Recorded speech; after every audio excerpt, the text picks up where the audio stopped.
Hello everyone and welcome back to Technically Unsure, where I'm not really sure what I'm doing technically. Come on, stupid. Oh. It's one of those videos where the vendor and the company who built the device actually shipped it to me free of charge, full disclosure.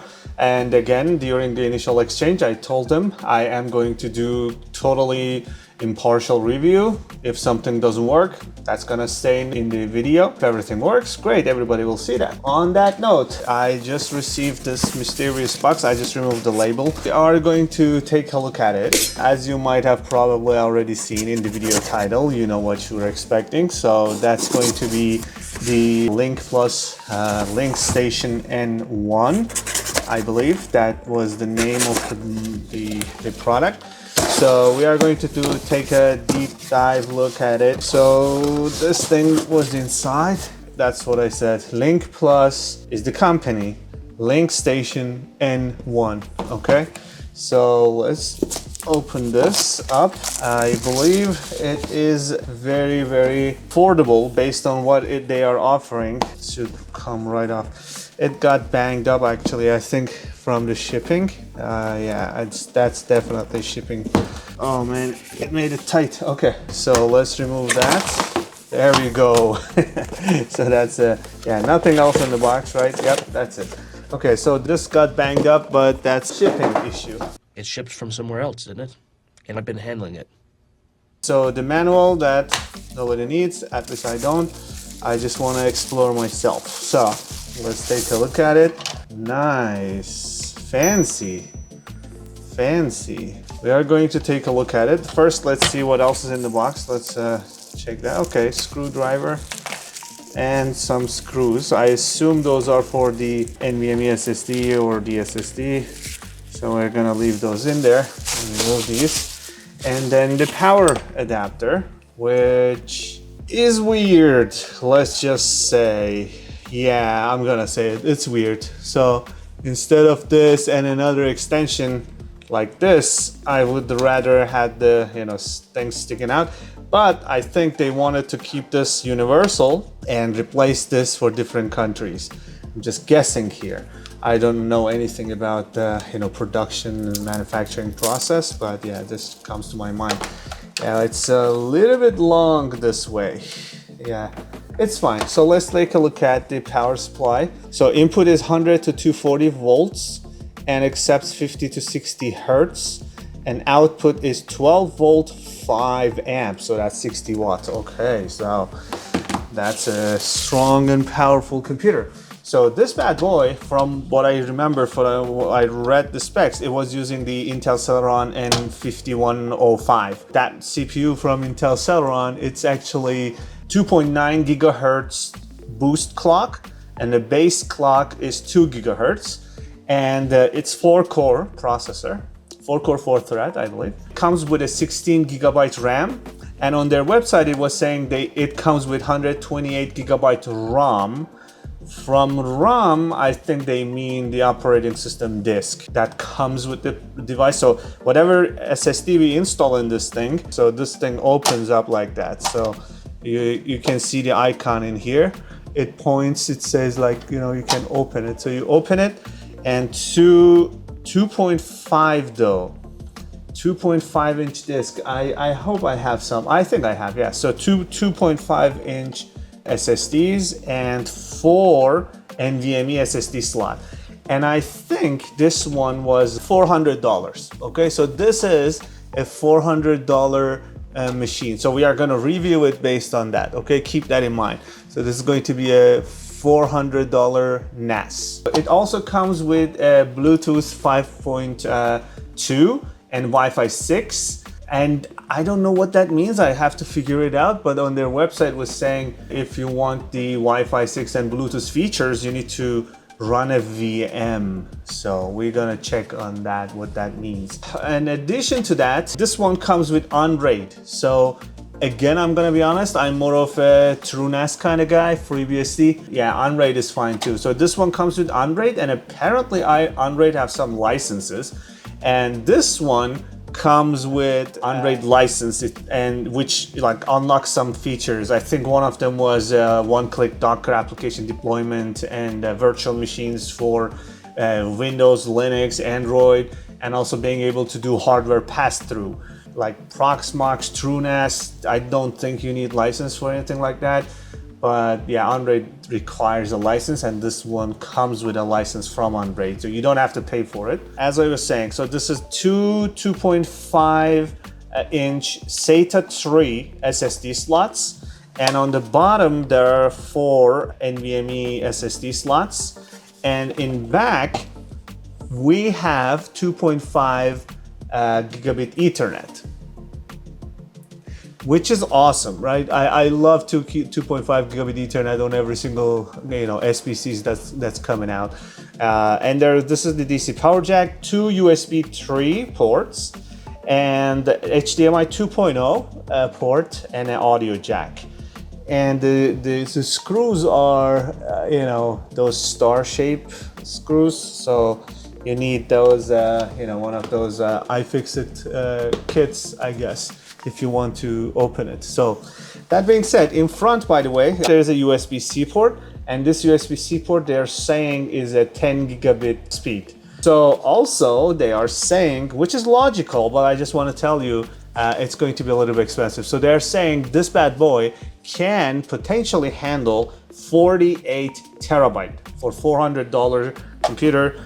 It's very portable, by the way. What that means is they're saying you can put 2 8 terabyte NVMe SSD, which I have right here, like one of these, okay, 2 of these actually, and I have prepared beforehand.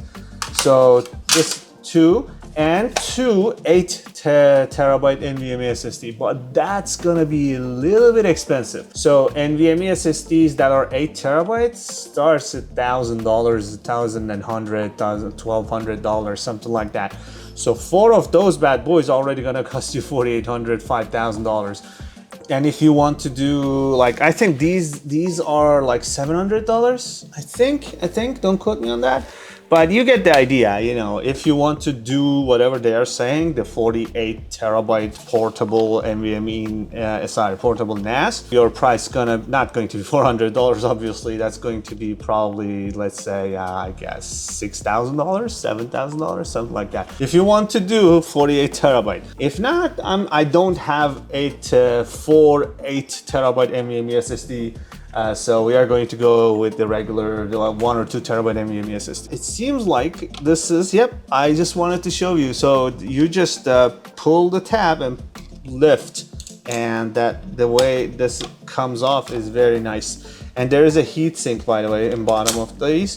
So you can insert 1, 2, 3, 4 NVMe SSDs in here, which we are now going to do. Let's get into fast forwarding mode. And let me take care of that real quick. Okay, before we go into fast forward mode, I want to show you, this is the fanciest NVMe SSD holder I've seen, and the most convenient. I'm gonna be honest, I love it. You don't have to deal with screws, so I don't even know what those screws are. I guess those are for the SSDs, but look at this, look. I'm gonna insert that, okay? In here you pull, you put it down, you leave, and it holds it down. So let me show you one in close up. Hold on. Let me prepare the next one. I just want you to see this. Here is the tab. You pull it back, you put it down, and then you leave it. And it stays there. Nice. Nice, isn't it? I said we are gonna go into fast forward mode, but I thought this is gonna take a while. I mean, I'm already done with this. That wasn't super smooth. I've never seen anything like this. So we are going to peel these. I don't want, if I see, the slow speeds and stuff, I don't want it to be related to speed. So I guess I don't want it to be related to heat. Sorry, I don't want it to be related to heat. If something is slow, it's going to be because the device is slow. So we're going to test everything. And in front is this, how does this, okay, that way. Okay, so you pull this and it lifts up. So this is left, that's right. And yeah, the screws are for this. Okay, so we put it this way. Okay, so we screw from the bottom, yeah. Let me try and use their screwdriver. Well, yeah, it works. All right, now we can go into fast forward mode.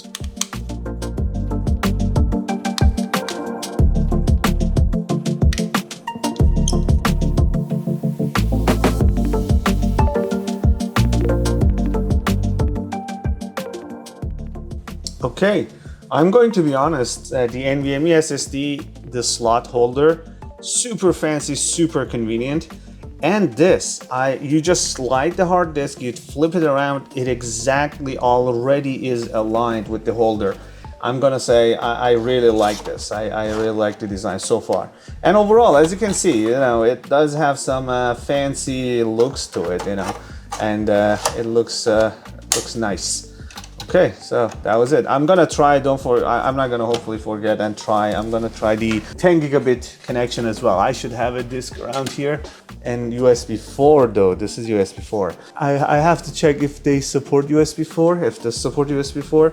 But I have this, and if not, I have a regular USB-C connection disk. So we are gonna insert some disk and do some speed testing in there. So let me grab the power meter, I guess. I forgot what it is called. So I just want you to see the power consumption, and let me grab a keyboard and a mouse. I will be right back.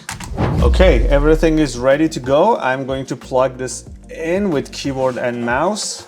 Okay, so it automatically jumped to 2.2 volt. Does it boot automatically? Or do I have to press a button? This is a power. Oh, you have to press. So, okay, now, okay, that was oh, there you go. You can see it hopefully on the screen. LincPlus, and it's using AMI BIOS. Does it let us go to BIOS? Let me see. I'm pressing delete, delete, delete, delete. Oh yeah, we can go to BIOS. That's nice, that's nice. Okay, it's a UEFI disk. That's beautiful. So total memory is 16, as you can see on the screen. And the memory speed is 2933. Very, very nice. For $400 NAS with all this fancy look and those capabilities, I'm gonna say it's a very fancy, very nice connectivity stuff. Okay, CPU config. So yeah, Intel Celeron, yeah, 5105, 2 gigahertz base, and it goes up to 2.9. And I assume virtualization is enabled. Yep. There's a yes as well for encryption and power and turbo performance. I didn't change, by the way. I'm booting and setting everything up, by the way, together. Whatever I'm seeing it first time as I'm recording it. So C states, P states, and everything is here for those who want to take a stab at it. I'm gonna skip. Thermal configuration stuff, ACPI, platform settings. It's very extensive, honestly. It's ACPI is disabled, SATA. It's a very super IO. Hardware monitoring, that's nice. And by the way, oh, I totally forgot. It doesn't make any noise whatsoever. I can't hear it. If I put the microphone, it's useless because there is absolutely no audio, no nothing, no. And I'm touching it. There is no vibration either. So it's very, very quiet. So but we have to check under the load, but I'm saying I'm not hearing any fan. Yeah, it detected all my NVMe SSDs already. Okay, so far so good. And also the two 8 terabytes are detected. Okay, anyway, nothing else in here. Let's keep going, let's boot.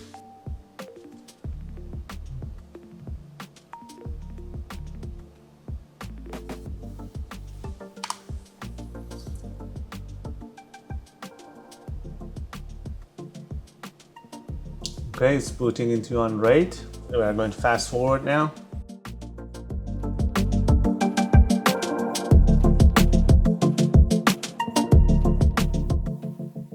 Okay, we booted into shell, and it is so small I can't see. Oh,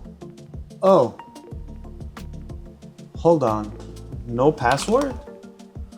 Okay, I guess. Okay, let me just get the IP. Don't show me. 172.16.169. Okay, so we got 172.16.169, which is nice. Okay, so we are logged in now. As you can see, I had to actually enter my first name, last name, and a redeem activation code that was sent and was shipped with this. It was in the box. So this is apparently $49 a year subscription. So they give you, I think this is for 1 year. It's valid for 1 year, and the next year you have to buy it again. I think, I'm not sure, maybe it's lifetime. So we have to check that. It doesn't say here the license. Anyway, so it does have some license, and it required me to sign up with my Google account and also enter my name and address. Those are the things I wasn't recording my screen when I was doing that, so I'm just letting you know. I didn't like that part, but yeah, it is what it is. Anyway, so here you can see that there is the information about the BIOS, I guess, and Megatrends BIOS, yeah. And motherboard, this is the Celeron 5105, 2 gigahertz, and 4 cores, 0, 1, 2, 3, and the RAM 16, and everything else. So in the middle there are shares, and here is the disk stuff, parity disk, array, whatever. So I haven't created anything, so I just booted into this. So let me go here to the main. I am going to make one of the 2 terabyte one to be the parity disk, and I am going to combine the rest into being the RAID. So disk 1,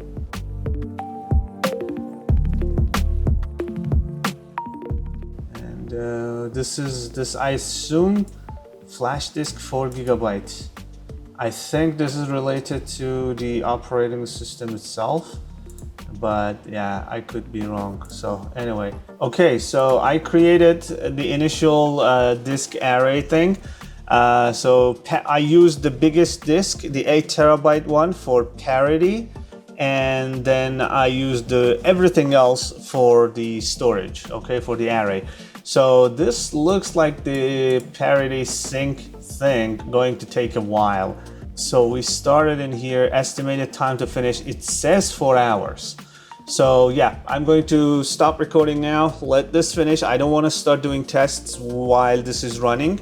I want it to finish, then we're gonna continue from there. Let's let it, I'm gonna hopefully time it down and see if that estimation is actually accurate. For now it says 4.5 hours.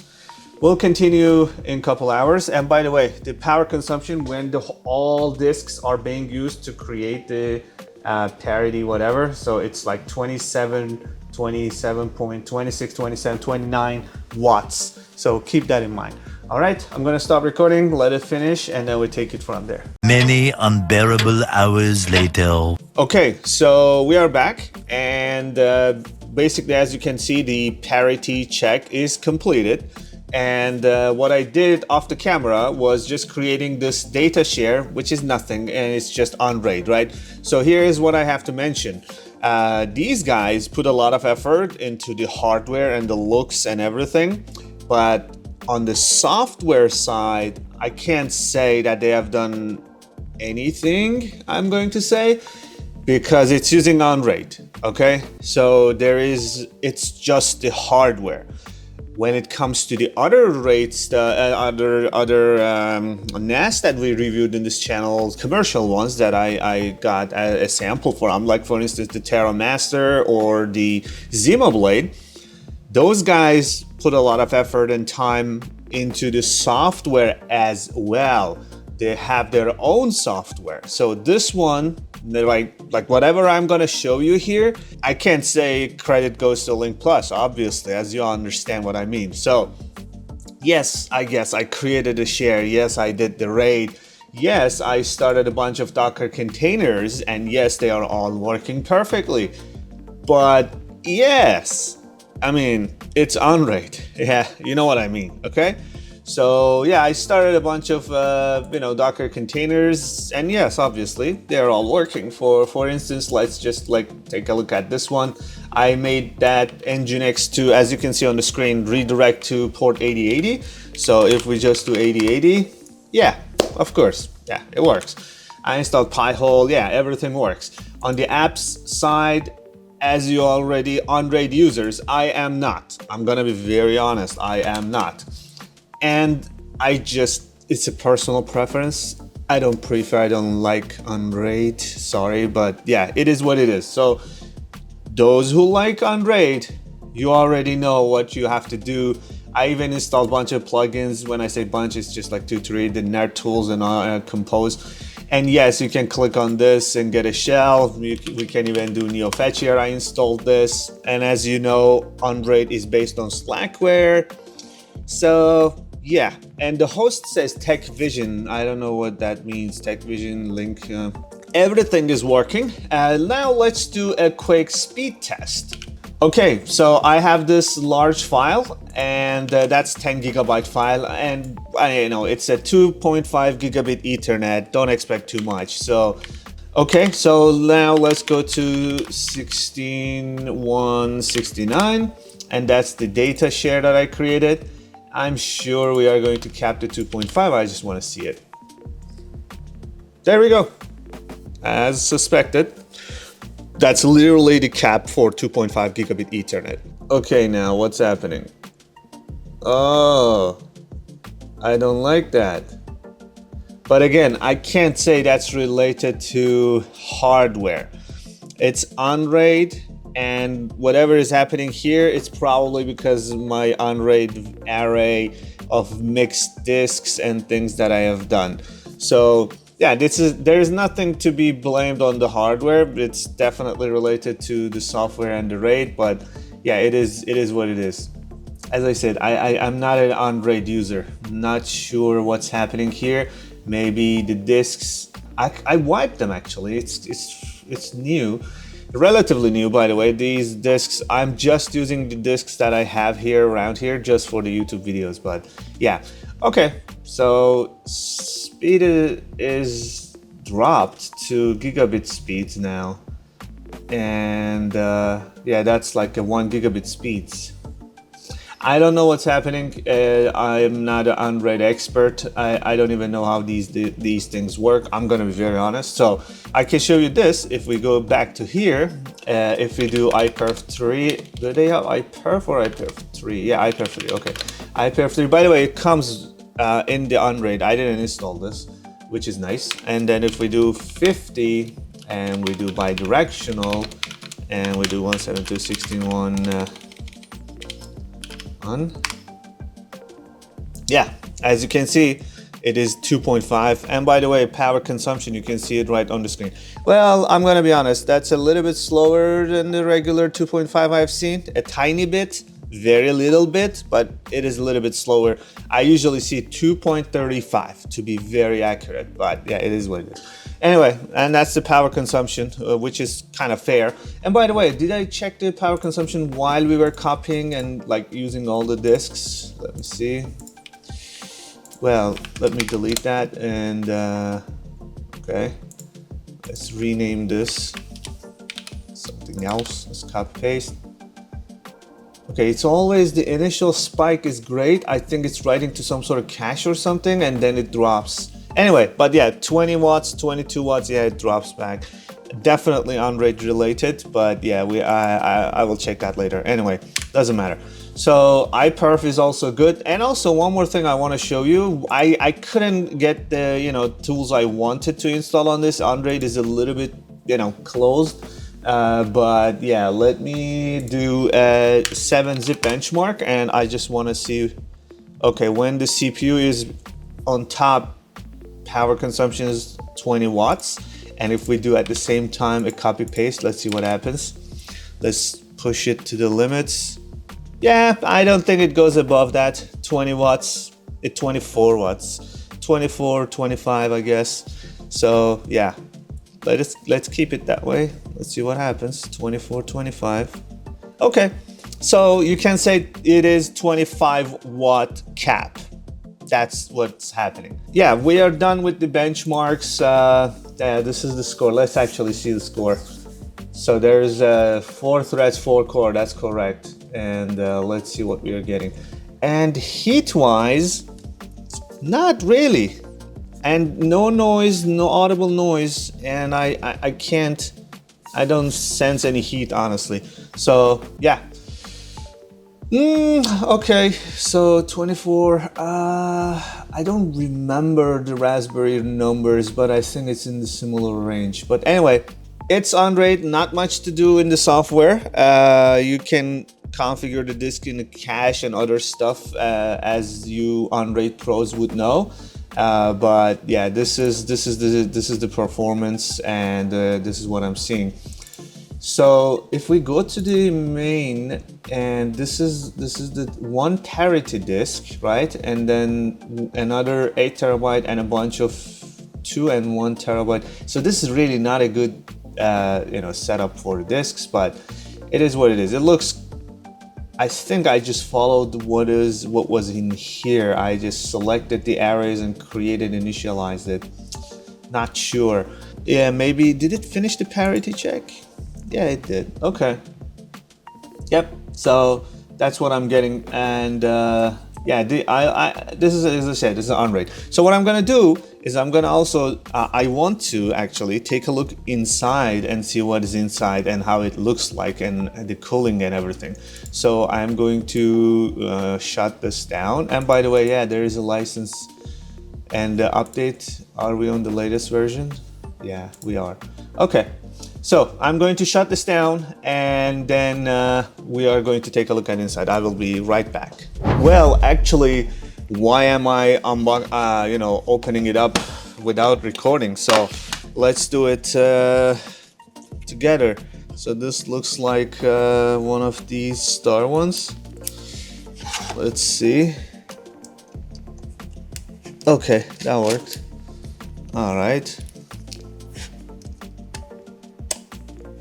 I think these are the only two screws that I'm seeing. Is there any more in the front? Well, I'm not seeing. Let me remove these. Okay. Does this open up this way? Any more screws that I'm not seeing? Is it pull?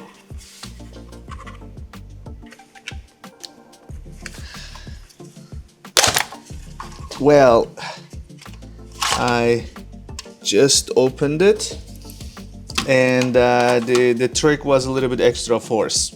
So this is what is inside. So here is the CR2032 CMOS battery. This is the even though I shut it down, it's super hot. Wow, so why I was not feeling it on the outside? I guess it is here. This is like, this whole thing looks like spreading the heat. I was really not feeling anything on this side, but like here it's super hot. So yeah, this is what it looks like. This is where discs are mounted. So the two SSDs go here and here, and the NVMe ones in there. So everything else is behind this. Yeah, I want to really use this. I don't want to open it more than this. I just wanted to see inside. But yeah, there is no fan, by the way. I don't see one, at least. Maybe one behind this. Let me remove this. So yeah, this is a little bit sticky when you remove the protection thing, the cover thing. Okay, so the NVMe SSDs are here. Yeah, there is no heatsink. Sorry. There is no fan. It's all heatsink. That's why I was saying I'm not hearing anything audible, and it's not making any noise at all. That's why. So if we want to go further, I have to remove this, and that's the Wi-Fi card. And yeah, so antennas go here and there. Okay, so we probably also have to remove this if you want to take this out. I don't want, oh, there is, it says CPU fan. Is there a fan on this side? Maybe there is this fan right here behind this. Actually, you know what? Let me take a look at it. Now I'm just curious. So this is a, oh, their own screwdriver should work, I guess.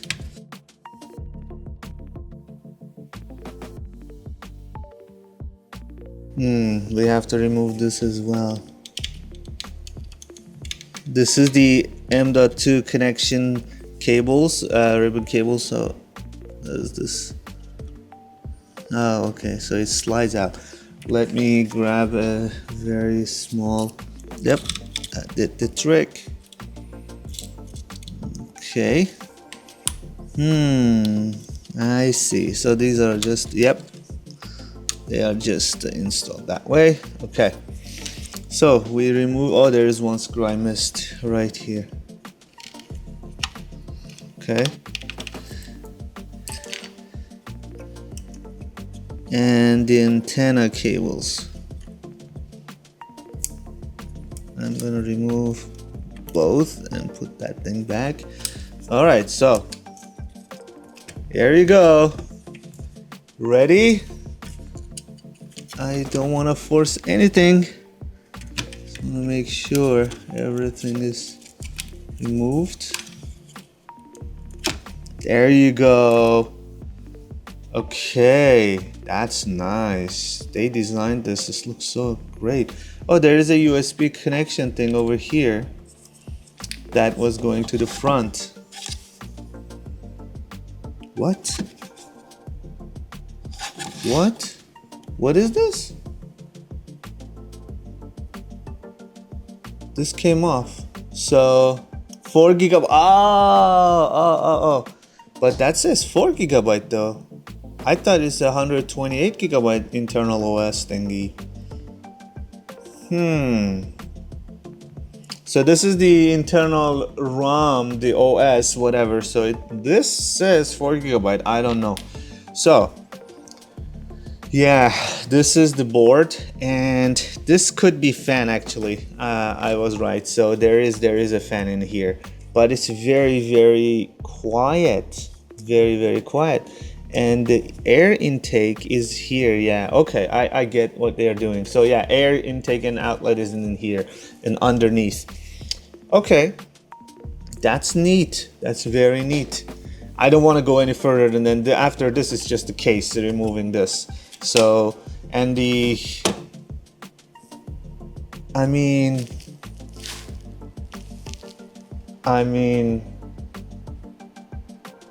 shouldn't it little bit cover this too, the thermal pad? Do you think that's good? It's a little bit janky where it is. I will clean this up and put my own thermal paste. There is also some connections in here, auxiliary, whatever, and USBs. So yeah, there is the 2 cables that also go back here. That's a nice motherboard they have designed, honestly. I like it. A lot of effort and time has gone into this, I'm sure. The CPU is, by the way, this is the CPU and it's soldered on board. And these are the RAM, 16 gigabyte RAM. Very nice, very nice. I am impressed. I mean, design, the looks is awesome. A little bit glitch we had, the issues we had with the file transfer performance, and I'm sure that's on RAID and on-RAID configuration and cache and stuff. Yeah, so that's up to you guys, so based on the disk you're going to use. But 2.5 gigabit Ethernet works, CPU works, thermal efficient is good. And yeah, I think we pretty much covered everything in this video. I don't want to make it any longer. I really like how quiet and how nice looking it is. I'm going to put it back, put everything back together, and yeah.